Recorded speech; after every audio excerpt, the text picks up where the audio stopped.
어릴 때 제일 신났던 계절은 겨울. 1년 내내 고기 잡으시는 아버지가요, 겨울이 되면 12월부터 2월까지는 바다에 나가지 않으시고 집에 계십니다. 다른 아버지들은 함께 모여서 술 먹고 화투 치고 싸움하시고 그러는데 저희 아버지는 저하고 시간을 보내셨어요. 방패연을 만들어 주시고 함께 연을 띄우시고 썰매도 만들어 주시고 겨울바다 낚시도 함께 데리고 다니시고. 제일 싫었던 계절, 여름. 물놀이 하는 건 좋고 조개 잡는 건 좋은데 문제는 태풍이었어요. 태풍이 올 때마다 어머니와 저는 항상 마음을 졸였습니다. 한번 고기 잡으러 먼 바다로 나가면 한 달에 한 번 정도 들어오시는데 태풍이 오면 괜찮은지 위험하진 않으신지 늘 마음을 졸일 수밖에 없었어요. 왜 태풍이 있는 걸까? 태풍이 없으면 어민들이 안전하게, 우리 아버지도 안전하게 물고기를 잡고 좋을 텐데 왜 태풍이 오는 걸까? 어릴 때는 잘 몰랐는데요. 태풍이 어민들에게 꼭 위험만 되는 것은 아니었어요. 봄이 되면 농부들이 땅을 갈아엎지 않습니까? 마치 꼭 그처럼 태풍이 바다를 갈아엎어서 기름지게 만듭니다. 그러면 태풍이 그렇게 바다를 뒤집고 나면 조개가 더 많이 잡히고 물고기가 더 많이 잡혀요. 그러니 태풍이 어쩌면 어민들에게는 꼭 필요한 것이고 위기지만 동시에 축복인 거죠. 여러분, 우리 인생이 꼭 그렇습니다. 우리가 살아가다 보면요, 태풍 같은 위기를 만납니다. 내 손으로 다룰 수 없는, 내 힘이 미치지 않는 그런 큰 태풍 같은 시련들을 만납니다. 그런데 하나님은요, 그 시련이 꼭 우리 인생의 위기만 되는 것이 아니라 우리에게 축복이 된다고도 말씀하세요. 우리 야고보서 1장 2절 말씀 한번 보시겠어요? 사랑하는 형제들이여, 여러분이 많은 어려움과 시련을 겪고 있습니까? 그렇다면 기뻐하십시오. 험난한 길은 여러분에게 인내를 기를 수 있는 기회이기 때문입니다. 어려움과 시련이 닥치는데 왜 기뻐하라고 하겠습니까? 그 시련이 우리의 인생을 무너뜨리는 위기만 되는 게 아니라는 거예요. 오히려 하나님은 그 시련을 통해서 우리에게 더 값진 선물을 주신다는 것입니다. 단편적으로 하나의 예로 인내라는 성품을 그 시련 속에서 우리가 만들어낼 수 있다는 거예요. 그렇게 함으로써 온전한 사람이 될 수 있다고 말씀하시는 거죠.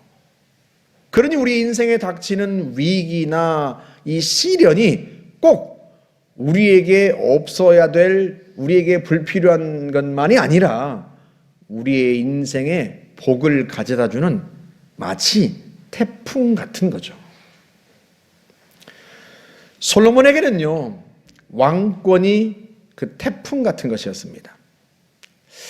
왕이 되었다는 것, 여러 형제들 가운데서 자신이 왕으로 선택되었다는 것이 얼마나 큰 축복이겠어요. 그런데 나라를 잘 다스릴 때나 축복이죠. 만약에 그가 나라를 잘 다스리지 못한다면 그에게 주어진 왕권은 축복이 되기보다는 자신에게도 그렇고 백성들에게도 재앙이 되는 거죠. 그렇다면 솔로몬은 어떻게 이 태풍 같은 왕권을 재앙이나 위기가 아니라 자신의 인생의 축복으로 만들었을까? 우리에게 닥치는 시련과 고난이 어떻게 하면 단순히 우리 인생을 위협하는 위기가 아니라 우리 인생을 더 성숙하게 하고 하나님께로 가까이 다가가게 만드는 복이 될 수 있을까? 무엇이 우리 인생에 닥치는 시련들을, 위기들을 축복으로 변화시킬까? 그 힘이 뭘까? 솔로몬이 아버지 다윗을 이어서 왕이 되었는데요. 아버지 다윗은요, 그야말로 전설적인 인물이었어요. 한낱 목동이었다가 왕이 된 입지전적인 인물입니다. 다윗만큼 드라마틱하고 성공적인 인생을 산 사람은 이전에도 없었고 이후에도 없었습니다. 게다가 전적인 하나님의 지지와 도우심을 입었던 왕입니다. 우리 사무엘하 8장 6절 한번 보시겠어요? 다윗이 다메섹 아람의 수비대를 두매 아람 사람이 다윗의 종이 되어 조공을 바치니라. 다윗이 어디로 가든지 여호와께서 이기게 하시니라. 하나님이 그가 가는 곳마다 이기게 하셨습니다. 다윗이 이스라엘을 다스리는 동안 이스라엘은요, 주변 나라의 모든 위협에서 벗어나서 태평성대를 누렸습니다. 백성들에게 이만큼 훌륭한 왕이 어디 있겠습니까? 하나님이 전적으로 밀어주시는 왕이라니. 그런 아버지를 이어서 왕이 되었다는 것이 솔로몬에게 얼마나 큰 중압감과 부담으로 다가왔을지 여러분 상상이 가십니까? 현대 위대한 지도자 중에 한 사람으로 손꼽히는 윈스턴 처칠의 아들 랜돌프는요, 1950년 국회의원 선거에서 6번째 떨어지고 나서 이렇게 푸념을 했습니다. 위대한 아버지가 살아있을 동안에는 무리야, 무리. 거대한 떡갈나무 옆에서 자라는 어린 나무는 노목의 그늘에 가리어서 빛을 보기가 힘들어. 솔로몬이 랜돌프와 같은 심정이지 않았겠어요? 그런 점에서 솔로몬에게는요, 이 왕이 된 것 자체가 먼저는 지금껏 맞닥뜨린 적 없는 큰 위기로 다가왔을 거예요. 본문에는 그런 솔로몬의 심정이 잘 배어 있습니다. 우리 본문 말씀은 7절을 세 번으로 한번 읽어볼까요? 그러나 주 나의 하나님 주님께서는 내가 아직 어린 아이인데도 나의 아버지 다윗의 뒤를 이어서 주님의 종인 나를 왕이 되게 하셨습니다. 나는 아직 나가고 들어오고 하는 처신을 제대로 할 줄 모릅니다. 왕이 된 것은 분명 축복이지만요, 아직 완성된 축복이라고 볼 수는 없어요. 나라를 잘 다스릴 때나 축복이지, 그렇지 못하면 자신에게도 백성들에게도 재앙이 될 게 분명했습니다. 문제는 자기가 과연 나라를 다스릴 만한 능력이 있는가 하는 거였어요. 솔로몬은요, 이 태풍 같은 왕권 앞에서 제일 먼저 취했던 행동이 뭐였는가 하면 자신의 연약함을 하나님 앞에서 그대로 인정한 것이었습니다. 나는 어린아이입니다. 실제 나이가 어리다는 의미이기보다는요, 자신이 받은 이 왕권, 위기도 될 수 있고 축복도 될 수 있는 이 태풍 같은 왕권을 자기가 다스릴 수 있는 힘이 없는 거예요. 이걸 자기가 다룰 수 있는 지혜도 없고 능력도 없는 거예요. 언제 들어가고 언제 나갈지조차도 모르겠는 거죠. 그런 자신의 무력함을 하나님 앞에 솔직하게 인정합니다. 주님, 제가 왕이 되었지만 분명 하나님이 나에게 주신 축복이지만 문제는 제가 이걸 다룰 수 있는 능력이 없습니다. 제게 지혜가 없습니다. 자칫해서 아버지가 일구어 놓은 이 나라를 망칠까 두렵습니다. 제가 백성들의 영웅으로 추앙받기보다는 오히려 재앙을 가져온 사람으로 백성들의 입에 오르내릴까 두렵습니다. 자기에게는요, 이 태풍을 다룰 수 있는 지혜도 없고 능력도 없는 거예요. 그걸 하나님 앞에 솔직하게 인정합니다. 자신의 무력함을 인정합니다. 그 무력함을 인정하고 나니까요, 보이는 길이 딱 하나예요. 그게 뭐예요? 하나님 앞에 나아가는 것입니다. 자신에게 왕권을 주신 하나님, 자신에게 태풍을 보내주신 하나님, 그 태풍을 다룰 수 있는 하나님 앞에 엎드립니다. 그 하나님 앞에 도움을 요청하고 그 하나님 앞에 나아갑니다. 주님, 저는 어린아이와 같습니다. 들어오고 나갈 줄을 알지 못합니다. 주님, 저를 좀 도와주십시오. 오늘 본문 4절을 다시 읽어볼까요? 이에 왕이 제사하러 기브온으로 가니 거기는 산당이 큼이라. 솔로몬이 그 제단에 1천 번제를 드렸더니. 솔로몬은 기브온에 있는 산당으로 갑니다. 법궤는 아버지가 예루살렘으로 옮겨 놓으셨습니다. 하지만 성막은, 하나님 앞에 제사하는 성막은 여전히 기브온에 있었습니다. 그 기브온에 있는 하나님의 성막으로 간 거예요. 우리 역대하 1장 3절과 6절을 보실까요? 솔로몬이 온 회중과 함께 기브온 산당으로 갔으니 하나님의 회막 곧 여호와의 종 모세가 광야에서 지은 것이 거기에 있음이라. 여호와 앞 곧 회막 앞에 있는 놋제단에 솔로몬이 이르러 그 위에 1000마리 희생으로 번제를 드렸더라. 아멘. 놋으로 만든 번제단은요, 사방 2.5m 정도 크기가 됩니다.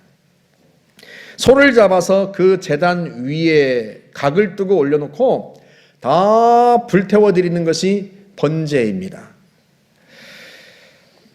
그런데 그 2.5m 정도 되는 번제단 위에 1000마리의 소를 태워서 드린다? 여러분 한번 상상을 해보세요.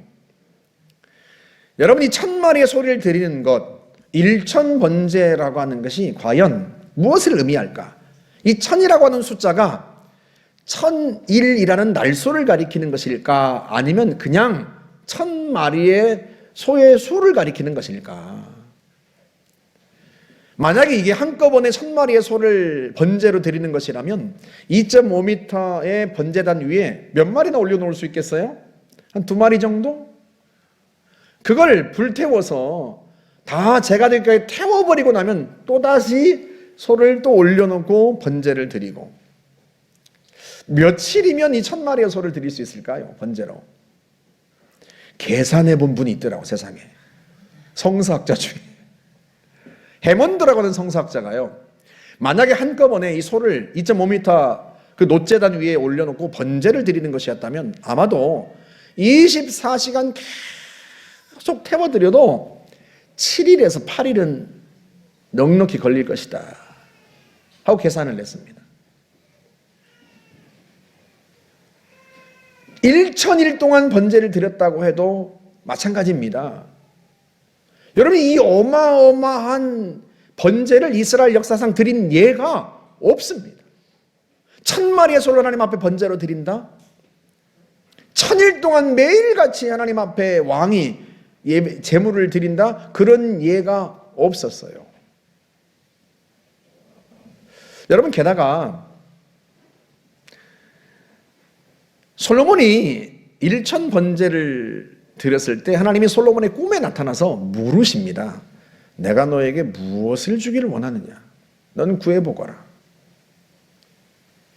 그러니까 단순히 이 번제가 감사의 제사가 아니라는 의미입니다. 감사의 제사로 생각하기에는 자신을 왕으로 삼아주신 하나님 앞에 감사해서 드리는 제사라고 보기에는 그 규모가 너무 어마어마해요.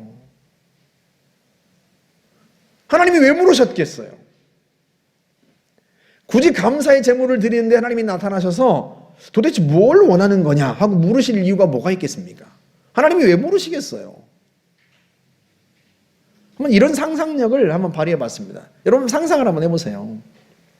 솔로몬이 1000번제를 드리기 시작했는데 천사가 하나님 앞에 보고합니다. 저 주님, 솔로몬이 1000번제를 번제를 드리기 시작했는데 알고 계십니까? 알다마다 그가 태우는 소의 향기가 천국에 아주 확 퍼졌구나. 그런데 주님, 제가 말씀드리는 도중에 숫자를 세어보니까 벌써 100마리가 넘었는데요. 100마리? 호호, 자기를 왕으로 삼아준 것에 대해서 감사가 아주 넘치는 모양이구나. 호호, 바람직한 자세야. 그런데 주님, 말씀드리긴 죄송하지만 대화를 나누는 사이에 300마리를 넘었다고 합니다. 300! 조금 과한 데 싶구나. 방금 보고가 들어왔는데 500마리가 넘었다고 합니다. 500. 오호. 아니 도대체 언제까지 태울 생각이라고 하는 거냐. 아주 이 천국이 소의 냄새로 진동을 하는구나. 저 주님 죄송한데 900마리가 넘었. 900. 저 주님 죄송한데 이게 단순히 감사의 대사가 아닌 것 같은데요. 좀 주님이 가보셔야 할 것 같습니다. 도대체 왜 그러는지 좀 무서우려고 합니다. 그래? 참 아무래도 한번 가보긴 해야 되겠구나. 그리고는 꿈에 나타나신 거잖아요. 원하는 게 뭐냐? 그렇게 물으시는 거잖아요. 제가 좀 지나친 상상력을 발휘하긴 했습니다만 솔로몬의 일천 번제가 예사롭지 않은 번제라고 하는 것을 여러분들에게 좀 이해시키기 위해서 제가 좀 상상력을 발휘해 본 거예요. 그러니까 이게 무슨 말인가 하면요, 솔로몬의 일천 번제는 지금껏 누구도 해본 적 없는 하나님의 보좌를 움직인 강력한 호소요, 끈질긴 호소였다는 뜻입니다. 하나님이 그의 꿈에 나타나셔서 내가 너에게 무엇을 주기를 원하느냐 하고 물으셔야 할 만큼 하나님의 보좌를 강력히 뒤흔든, 그것도 끈질기게 하나님의 보좌를 흔든 호소력 깊은 기도였다는 뜻이에요. 여러분 실제로 3장 4절 말씀 5절 말씀 한번 보세요. 솔로몬이 그 제단에 일천 번제를 드렸더니 기브온에서 밤에 여호와께서 솔로몬의 꿈에 나타나시니라. 어디에서? 기브온에서. 솔로몬의 꿈에 나타나셨을 때 솔로몬은 기브온에서 잠을 자고 있었습니다. 기브온은 왕궁이 아닙니다. 왕궁은 예루살렘입니다. 예루살렘에서부터 10km 정도 떨어진 성입니다. 물론 왕궁을 짓고 있었지만 여러분 그럼에도 불구하고요, 다윗이 살던 왕궁이 엄연히 있습니다. 그러니까 이게 만약에 1,000마리의 소를 한 번에 드리는 번제였다고 하면 해먼드의 계산대로 24시간 번제를 드려도 좋게 7, 8일은 걸릴 텐데요. 그럼 당연히 번제가 끝나고 나면 솔로몬이 어디를 가서 잠을 자야 맞는 겁니까? 예루살렘 왕궁으로 가야 맞는 겁니다. 여러분 그가 누구하고 결혼을 했어요? 애굽 왕 바로의 딸과 결혼을 했습니다. 왕이 되자마자 얼마나 불안했으면 애굽이라는 제국을 등에 업으려고 그 딸을 데려다가 자기 아내로 삼았겠습니까? 그렇게 아내로 데려다 놓은 애굽 왕 바로의 딸이 예루살렘 왕궁에 있는데 여러분 어떻게 그곳으로 가지 않을 수 있겠습니까? 일천 번제를 드리는 것 때문에 비록 집을 비울 수는 있겠지만 그래도 아직 신혼인데 대제국의 왕의 딸을 신부로 맞이해서 데려다 놓고 심지어 번제가 끝났는데도 불구하고 집으로 가지 않는다? 여러분 10km면요 말을 타고 금방 갈 수 있는 거리입니다. 그런데도 솔로몬은요 집으로 가지 않고 번제를 마친 다음에 예루살렘에서 자지 않고 기브온 그 성막에서 잠을 들었습니다. 여러분 이게 1000일 동안 드린 제사였다고 한번 생각을 해보세요. 당연히 1000일 동안 드린 제사였다면 한 마리를 번제단 올려놓고 태우고 난 다음에 그게 불과 얼마나 걸리겠습니까? 당연히 집에 가서 잠을 자죠.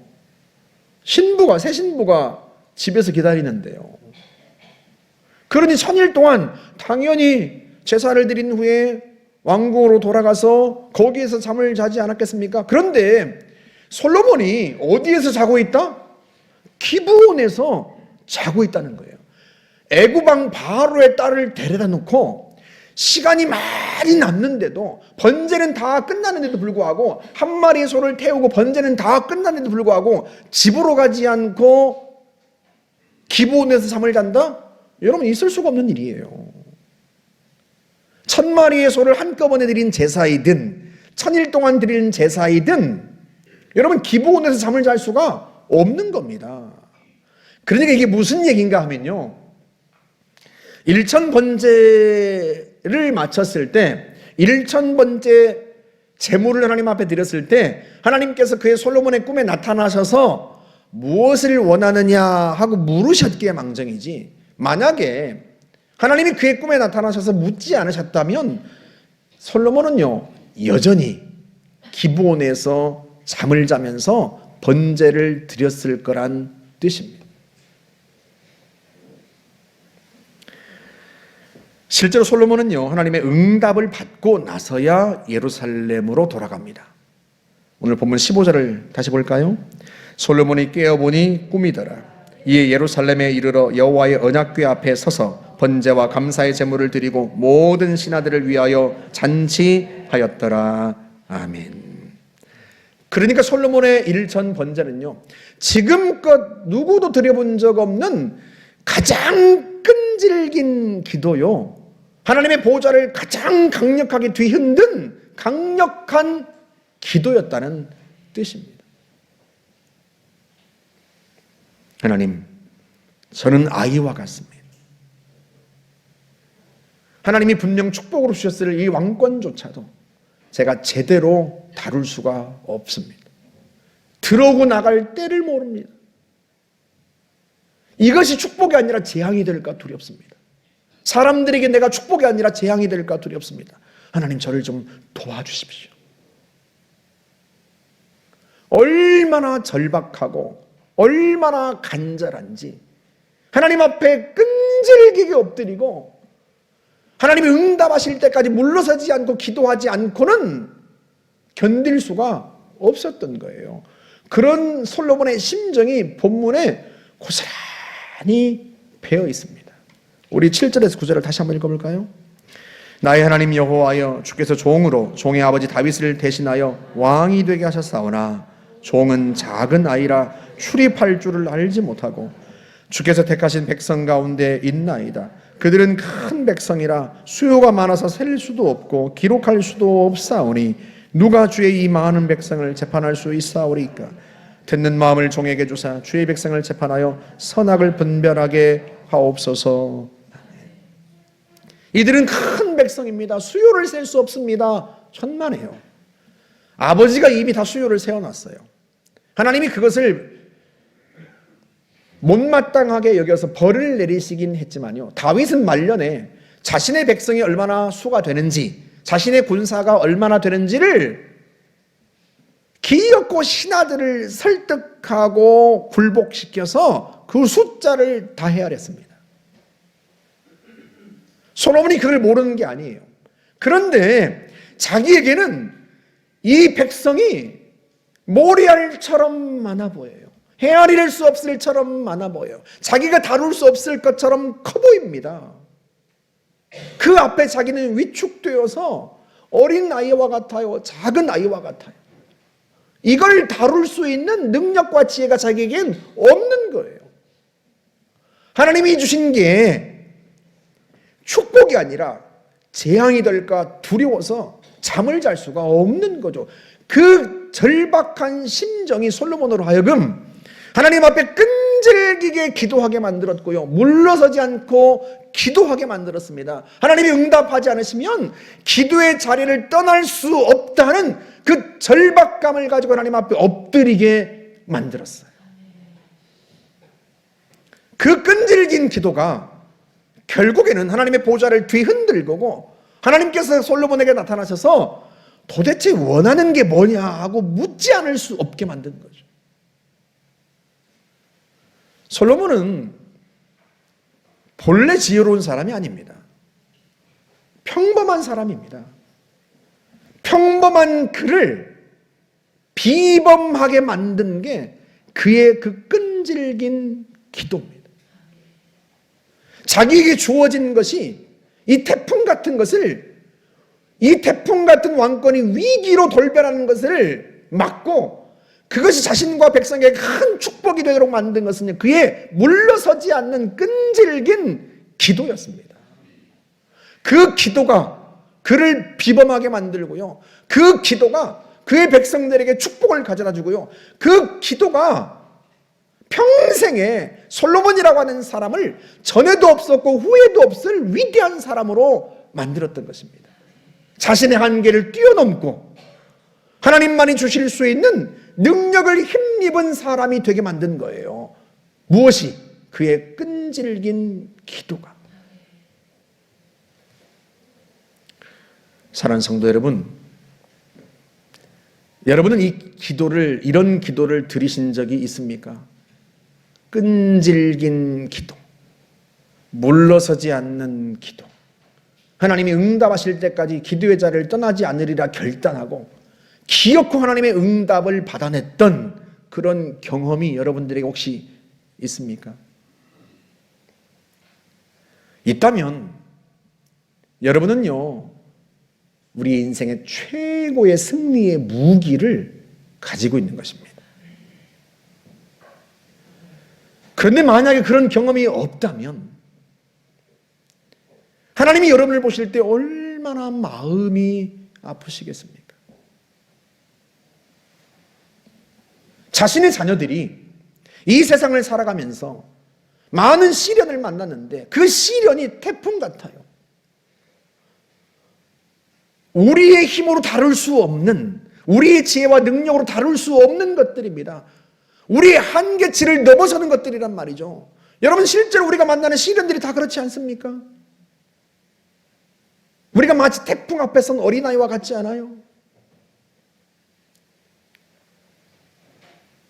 그 시련 앞에서 매번 좌절하고 절망하고 눈물을 흘리는 성도들, 자녀들을 보면서 주님의 마음이 얼마나 아프시겠냐 말이죠.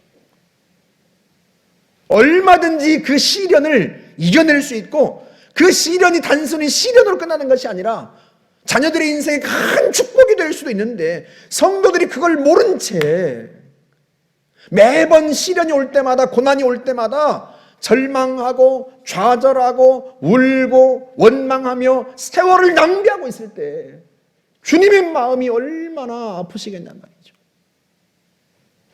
여러분 한번 생각해 보세요. 하나님이 여러분의 인생을 빚으시고 여러분을 이 땅에 보내실 때 얼마나 놀라운 계획들을 세워 놓으셨겠습니까? 여러분, 여러분의 자녀들에 대해서 얼마나 많은 기대감을 갖고 사세요. 이 자녀들이 정말로 훌륭한 복된 인생을 살게 하기 위해서 여러분, 부모는요, 우리는 다 우리의 목숨도 아깝지 않습니다. 여러분, 주님도 그렇습니다, 여러분. 주님이 십자가 위에서 자신의 심장을 떼어 우리에게 주셨습니다. 우리 속에 주님의 그 심장이 뛰고 있습니다. 그러니 우리의 인생이 하나님 보시기에 얼마나 귀하단 말이에요. 그런 귀한 인생 앞에서 자녀들이 시련을 만날 때마다 뒤로 물러서고 좌절하고 실패하고 낭망하고 낙담한 채 웅크리고 있고 위축되어 있는 모습을 볼 때 주님이 얼마나 마음이 아프시겠냔 말이죠. 그 시련을 극복하고 그 시련을 축복으로 변화시켜가지고 얼마든지 나 인생을 날아오를 수 있는데 매번 날개가 꺾인 채 주저앉아 있는 주님의 자녀들을 보면서 하나님이 얼마나 마음이 아프시겠냔 말이죠. 그 위기를 변화시킬 수 있는 능력이 있는데, 그 무기가 있는데 그걸 사용하지 못해서 낙담하는 자녀들을 보는 주님의 심정이 얼마나 아프시겠냐 말이죠.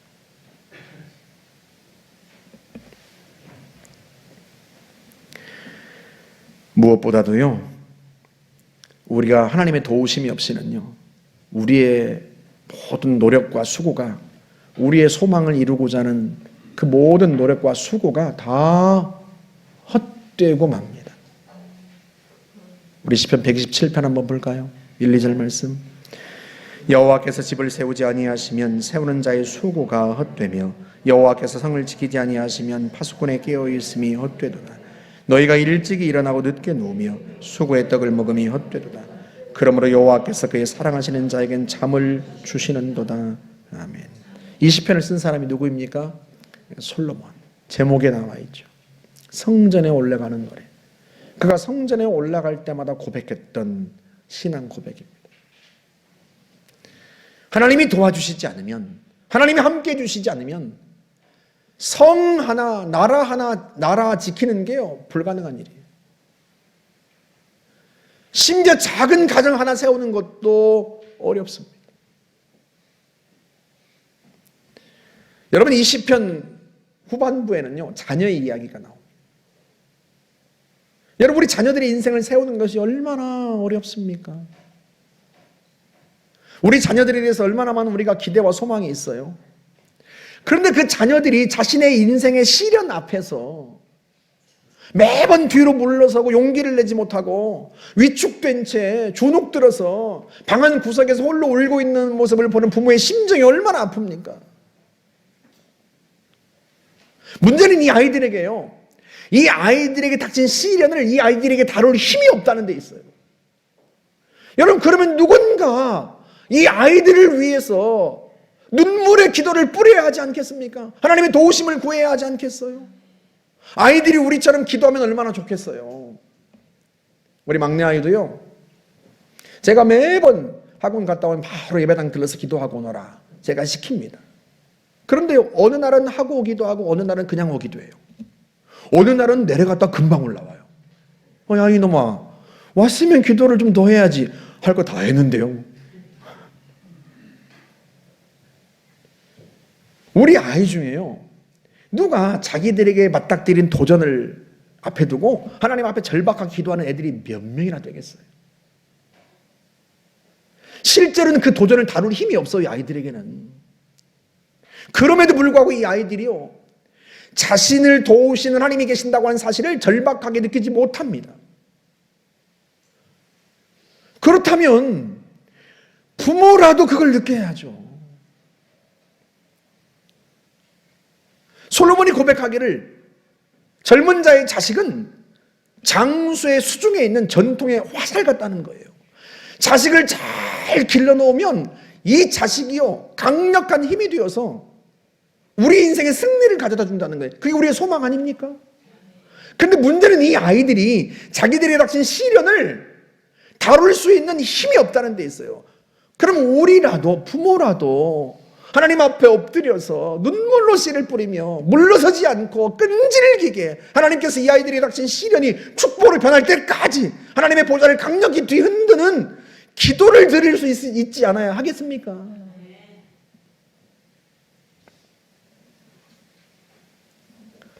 하나님께서 우리에게 그 기도의 무기를 주신 거예요.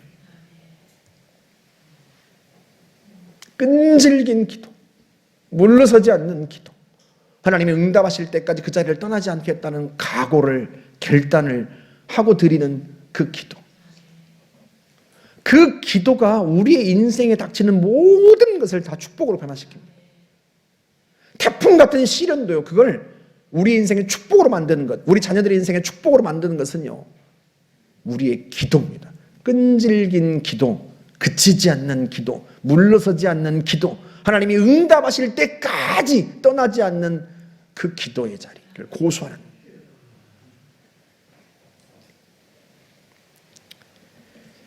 하나님은 우리도 솔로몬처럼 끈질기고 물러서지 않는 기도로 우리의 인생에 꽃을 피우기를 원하시는 거예요. 몇 년 전에 노예 목사님들과 함께 대관령 선자령으로 등산을 간 적이 있어요. 그때가 겨울이었는데요, 제가 어느 광경 앞에서 걸음을 멈추고 한참 서 있었습니다. 목사님들은 저 멀리 가시는데요, 혼자 그 풍경 앞에서 한참을 서 있었던 적이 있어요. 우리 사진 한번 보여주시겠어요? 그때는 뭐 휴대폰이 카메라가 좋지 않아가지고, 여러분 이게 잘 보이세요? 나무가 한쪽에는 가지가 없는 것처럼 보이죠. 한쪽은 가지가 다 부러졌거나 부러지지 않은 가지들은 다 휘어서 마치 한쪽으로만 가지가 난 것처럼 그렇게 보입니다. 나뭇가지를, 양쪽으로 뻗어있는 나뭇가지를 죄다 휘어서 한쪽으로 쏠리게 만든 강력한 힘은 겨울바람이에요. 겨울바람이 얼마나 강력한지요, 나뭇가지들에게 불어닥쳐서 휘어지지 않는 나뭇가지는 죄다 부러뜨리고요, 휘어지는 나뭇가지만 살아남게 해서 한쪽 방향으로만 가리키게 만들어 놓았어요. 제가 이 광경 앞에 서서 한참을 서 있었는데요, 주님이 저한테 꼭 이렇게 말씀하시는 것처럼 보여요. 아들아, 인생의 시련이 닥칠 때, 인생의 시련의 바람이 불 때 인생의 방향을 바꿔라. 바람이 부는 방향, 성령의 바람이 너를 이끌고자 하는 방향, 그 방향으로 네 인생 자체를 바꿔라. 네가 끝내 굴복하지 않으면 내가 너의 인생의 그 시기에서 이 시기를 부러뜨리겠다. 그러나 네가 성령의 바람에 굴복하여서 너의 의지를 꺾고 그 바람이 부는 방향으로 인생의 방향을 바꾸면 네 인생에 봄을 주고 그리고 네 인생에서 꽃을 피게 하겠다. 사랑하는 성도 여러분, 한번 생각해 보세요. 우리 인생의 시련의 바람이 불 때요, 도무지 견딜 수 없는, 내 인생이 부러질 것 같은 그 강한 시련의 바람이 불 때 우리가 우리 자신을 꺾고 굴복시켜서 나아가야 하는 그 방향, 그 인생의 방향이 여러분 도대체 뭐겠습니까? 여러분에게 시련의 바람이 강력하게 불어닥칠 때 여러분이 여러분의 의지를 꺾고 나아가야 하는 그 방향은 여러분 무엇이겠어요? 그게 가장 먼저는 기도의 방향입니다. 기도하는 곳으로 향하는 것입니다. 하나님이 계신 곳으로 향하여서 여러분의 무릎을 그곳에 꿇고 여러분의 의지와 자아를 꺾고 하나님 앞에 엎드리는 것입니다. 그렇게 인생의 방향을 바꾸는 거예요. 그때 인생의 방향을 끝내 기도의 방향으로 바꾸지 않고 내 고집대로 서 있으면 그 시기를 하나님이 부러뜨리십니다. 물론 하나님이 여러분의 인생을 다 뽑아내지는 않으시죠. 여러분, 이 나무도 그렇잖아요. 하나님이 이 나무를 뿌리째 뽑아버리신 게 아니에요. 다만 휘어지지 않는 가지를 부러뜨리신 것뿐입니다. 여러분 한번 잘 생각해 보세요. 여러분의 인생의 어느 시기, 여러분의 강력한 시련의 바람이 불어닥칠 때 하나님이 그때 여러분에게 기도하기를 요구하셨을 거예요. 기도의 방향으로 발걸음을 돌리고 기도의 방향으로 눈길을 돌리고 하나님이 계신 곳으로 눈을 돌리고 인생의 방향 자체를 돌리기를 하나님이 원하셨을 거예요. 여러분 그때 순종하셨습니까? 아니면 여전히 내 고집을 피우고 내 뜻대로, 내 생각대로 하나님 앞에 대항하셨습니까? 여러분 그 시기에 여러분이 어떠셨어요? 그 시기에 여러분이 그 시련을 이기고 그 시기를 꽃을 피우셨습니까? 아니면 그 시기가 부러진 채 여러분에게 상처를 남겼습니까?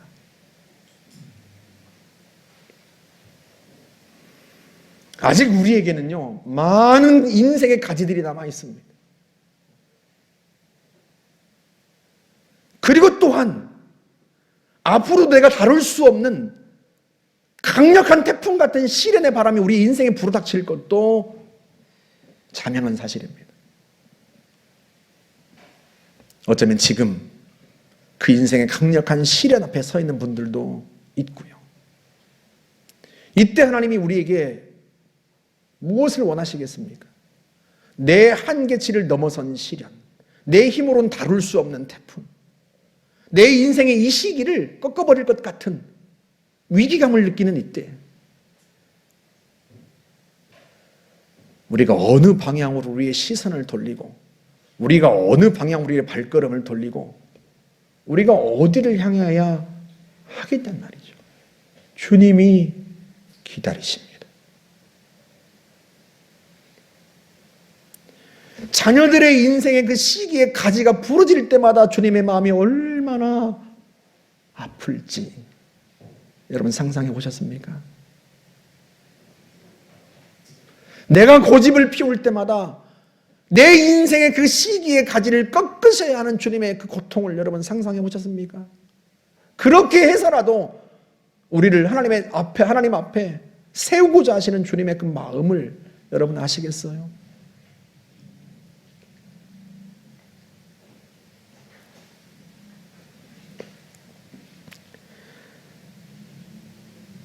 우리가 우리의 시련이 닥칠 때 그 시련이 우리 인생의 축복이 될 수 있다는 사실을 잊어버리면 안 됩니다. 그리고 그 위기를 축복으로 바꿀 수 있는 힘이 우리에게 있다는 사실도 잊어버리시면 안 됩니다. 그 힘은 바로 기도입니다. 끈질긴 기도, 물러서지 않는 기도, 하나님이 응답하실 때까지 엎드려서 주의 은혜를 구하는 그 기도, 그 기도가 여러분을 주님께로 방향을 향하도록 만들고 여러분의 인생의 가지에 잎을 피우고 꽃을 피워서 여러분의 인생의 복을 가져다 줍니다. 열매를 가져다 줘요. 사랑하는 성도 여러분, 어느덧 한 해가 지나갑니다. 인생이 얼마나 빠르게 지나가는지 낭비할 시간이 없고요, 머뭇거릴 여유가 없습니다. 인생이요 바람처럼 휙 지나갑니다.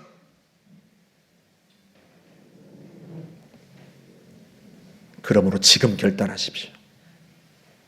내가 하나님 앞에 기도하리라. 끈질기게 물러서지 않고 하나님 앞에 엎드리리라. 나를 위해서, 내 자녀들을 위해서, 주님의 몸된 교회를 위해서, 성도들을 위해서 이때 하나님 앞에 엎드려서 주님의 은혜를 구하고 마침내 주님이 내게 응답하실 때까지 물러서지 않고 하나님 앞에 기도하리라 결단하십시오. 새해가 다가오고 있습니다. 여러분, 이때 기도하기로 결단하지 않으면 여러분 언제 또 결단하시겠습니까?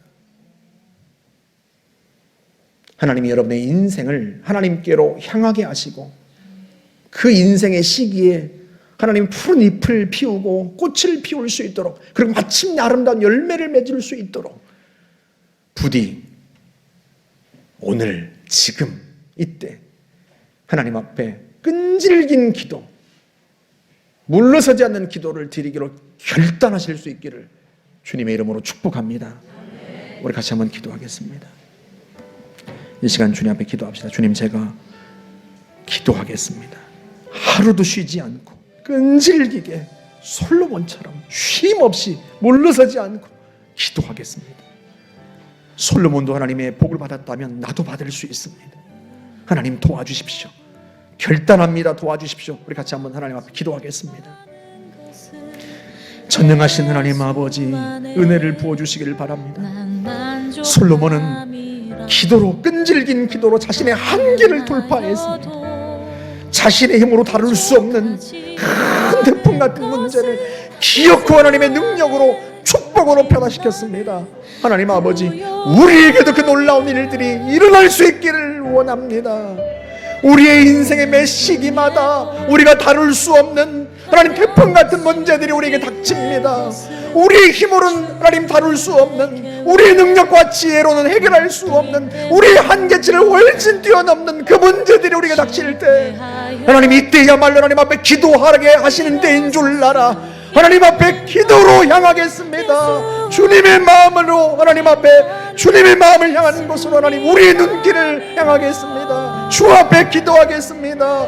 전능하신 하나님, 주님이 기다리시는 장소, 그곳으로 하나님 우리가 발걸음을 돌리겠습니다. 주님의 눈빛이 있는 곳으로 하나님 우리의 눈길을 향하겠습니다. 아버지 하나님, 우리의 고집을 꺾고 우리의 아집을 꺾고 하나님 우리의 게으름을 꺾고 하나님 아버지 앞에 기도의 손으로 나아가겠습니다. 전능하신 하나님 아버지, 결단합니다. 우리를 도와 주시기를 바라고 원합니다. 하나님, 돕는 사람을 붙여주시옵소서. 함께 기도할 수 있는 동지들을 붙여주시옵소서. 매일같이 하나님 앞에 함께 기도할 수 있는 기도의 사람들을 붙여주시기를 바라고 원합니다. 우리의 의지가 약합니다. 하나님, 우리가 부족합니다. 그러하오니 전능하신 하나님 아버지, 함께 기도할 수 있는 동지들을 붙여주시어서 함께 주 앞에 기도로 향할 수 있도록 하나님 인도하여 주시기를 바라고 원합니다. 하루도 쉼없이 하나님 앞에 엎드리며 기도할 수 있는 주의 백성들이 되어 하나님, 이들 인생 속에 하나님 놀라운 일들을 이루시고 우리에게 닥친 시련조차 축복이 되는 놀라운 복을 하나님 힘입을 수 있도록 역사하여 주시기를 바라고 원합니다. 은혜를 부어 주시옵소서. 은혜를 부어 주옵소서. 우리가 자녀 세대를 위해서 기도합시다. 청년들과 중고등부 아이들, 아동부, 유치부 아이들을 위해서 기도해 주시고, 여러분 자녀를 위해서 기도해 주시고, 현승이를 위해서도 기도해 주십시오. 이때 강한 태풍을 맞는 아이와 부모가 방향을 주님께로 향하고 주님을 바라보고 끝내 이기고 승리하여 꽃을 피우게 하옵소서. 이 아이 인생에 우리 같이 다시 한번 주님 앞에 기도하겠습니다. 자비로우신 하나님 아버지, 우리 아이들을 위해서 기도합니다. 청년들을 위해서 기도합니다. 하나님, 우리 중고등부 아이들을 위해서, 아동부 유치부 아이들을 위해서 기도합니다. 우리의 자녀들을 위하여 기도합니다. 전능하신 아버지 하나님, 우리의 자녀들은 아직 자신의 인생에 닥친 많은 시련들을 제대로 다룰 수 있는 힘이 없습니다.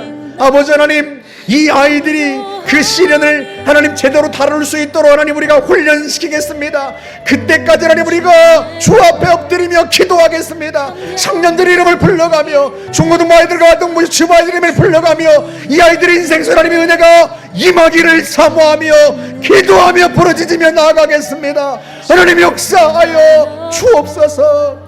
우리 아이들의 인생의 시기마다 하나님의 은혜를 힘입어 하나님 그 아이들의 인생의 시기에 푸른 잎을 피우고 꽃을 피우고 열매 맺는 역사가 일어날 수 있기를 간절히 바라고 원합니다. 하나님, 그리하여 이를 위하여 우리가 깨어 기도합니다. 주 앞에 엎드립니다. 단 하루도 쉬지 않고 끈질기게 하나님 앞에 기도하여 내 인생의 우리 아이들의 시기마다 꽃을 피우는 역사가 일어나게 하여 주시옵소서. 은혜를 부어 주옵소서. 하나님 아버지, 현승이와 하나님 가정을 위하여서 기도합니다. 하나님, 이 아이가 이때에 아버지 하나님 시련을 이겨내고 하나님 이 아이의 인생 속에 하나님 꽃을 피우는 역사가 일어나게 하여 주옵소서. 강력한 하나님 백혈병이라는 하나님 태풍을 만나 이들이 하나님 방향을 하나님께로 돌리고 있습니다. 주 앞에 나아가고 있습니다.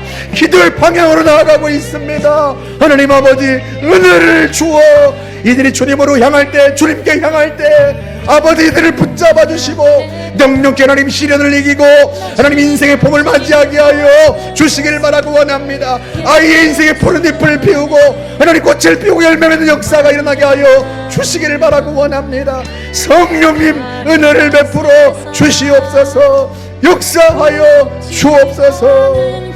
주님 함께 하실 줄 확신합니다. 전능하신 하나님, 우리가 태풍 같은 시련을 만나 그 시련 속에 담긴 여호와의 복을 얻기 위하여 주 앞에 엎드립니다. 우리가 인생의 시기마다 만나는 그 시련들이 하나님 우리가 다룰 수 없는 시련들이고 우리의 지혜와 능력의 한계를 벗어나는 시련들일 때가 많습니다. 그때 하나님, 우리가 우리의 고집을 꺾고 우리의 목을 꺾어 주 앞에 엎드릴 수 있기를 원합니다. 우리를 기다리시며 우리에게 하나님의 능력으로 역사하시고 하나님의 복으로 역사하실 주님을 바라보며 주께 엎드리고 주 앞에 나아가기를 원합니다. 주님, 저희들을 도와 주시옵소서. 사랑하는 성도들의 인생의 시기마다 하나님 다 푸른 잎을 틔우고 꽃을 피우고 열매 맺어 그 인생 전체가 아름답게 될 수 있기를 간절히 사모합니다. 우리가 지난 날 많은 기회들을 잃어버렸으나 하나님 아버지, 앞으로 다가오는 모든 인생의 시기에는 우리가 하나님 앞에 엎드려 기도하고 끈질기게 기도함으로 주님께 우리의 눈을 향하고 우리의 인생의 방향을 주님께 향하여 끈질기게 하나님 앞에 엎드려 기도함으로 말미암아 하나님 여호와께 복을 받고 하나님 간증이 넘치는 그런 삶이 되게 하여 주옵소서. 축복하여 주옵소서. 감사드립니다. 예수님의 이름으로 기도하옵나이다. 아멘.